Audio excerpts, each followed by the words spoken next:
Saya juga akan mendedahkan dalam masa yang terdekat ini mereka-mereka yang didakwa dalam kes serangan terhadap gereja di Taman Melawati itu merupakan ahli-ahli UMNO, pemuda UMNO di bahagian Gombak, dan saya menggesa supaya Presiden UMNO mengambil tanggungjawab sepenuhnya dalam perkara ini, dan saya ingin mendapat penjelasan daripada UMNO tentang maklumat yang saya perolehi ini supaya mereka mengambil tanggungjawab perkara seperti ini tidak berulang.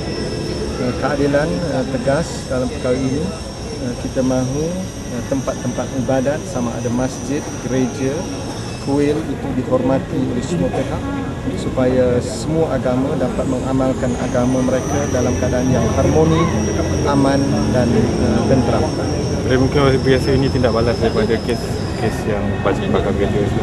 Saya tidak mahu buat spekulasi, tetapi saya lihat trend hari ini survival UMNO itu hanya boleh diperolehi melalui permainan isu kaum dan agama.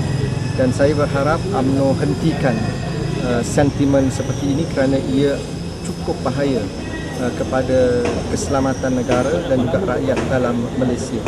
Hari ini generasi baru menerima hakikat bahawa semua kaum harus diberikan hak masing-masing untuk hidup di tanah air ini dalam keadaan yang aman dan damai dalam semangat sebagai satu bangsa Malaysia. Dan sebab itu kita mempertahankan perlembagaan persekutuan di mana agama Islam sebagai agama persekutuan, tetapi kita juga membenarkan agama-agama lain diamalkan dalam keadaan yang cukup harmoni dan baik. Dengan itu sahaja saya yakin Malaysia akan lebih maju ke hadapan apabila perpaduan itu dapat diperkukuhkan. Saya tidak menuduh UMNO dalam kes ini. Saya tidak membuat sebarang spekulasi. Saya mahu siasatan dijalankan secara terperinci, tegas dan tidak melindungi mana-mana pihak. Apa yang saya sebut tadi berdasarkan senarai nama tertuduh yang telah didakwa di dalam mahkamah baru-baru ini, sebahagian daripada mereka adalah ahli-ahli pemuda UMNO bahagian Gombak dan juga bahagian Ampang. Saya akan cuba mendapatkan details tentang nombor keahlian UMNO mereka untuk didedahkan, dan saya mendesak supaya Presiden UMNO menjawab segera bagaimana ahli UMNO boleh terlibat dalam kerja-kerja yang khianat ini yang tidak bertanggungjawab. Dan bagi saya ini adalah satu tindakan yang dayus oleh pemuda UMNO.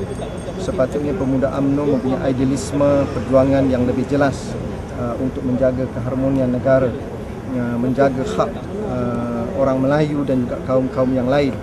Tetapi berdasarkan maklumat awal yang saya terima, beberapa tertuduh yang telah diheret ke mahkamah itu adalah ahli-ahli pemuda UMNO Gombak dan juga Ampang. Saya sedang mengumpulkan maklumat secara terperinci sebab saya tidak mahu membuat sebarang tuduhan yang tidak berasas. Saya akan mengumpulkan nama, nombor kad pengenalan dan juga nombor ahli UMNO mereka. Baru saya akan umumkan kepada rakyat supaya UMNO bertanggungjawab untuk menjelaskan keadaan yang sebenarnya. Jadi dijangka dia akan dapat details dalam masa yang terdekat. Saya ingat tidak sukar untuk saya mendapatkan nombor keahlian UMNO mereka berdasarkan nombor kad pengenalan. Contohnya berapa orang yang terlibat ahli UMNO itu dan ya, sekurang-kurangnya saya ingat maklumat awal yang saya terima ada 4-5 orang yang merupakan ahli UMNO. Malahan cawangan mana pun saya sudah perolehi, tetapi saya akan kumpulkan maklumat secara menyeluruh untuk maksud tersebut.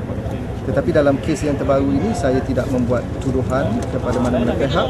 Saya menggesa supaya pihak polis segera menjalankan siasatan dan hentikan perkara ini daripada terus meningkat dan akan mencetuskan rasa tidak senang di kalangan rakyat Malaysia, dan ini amat membahayakan.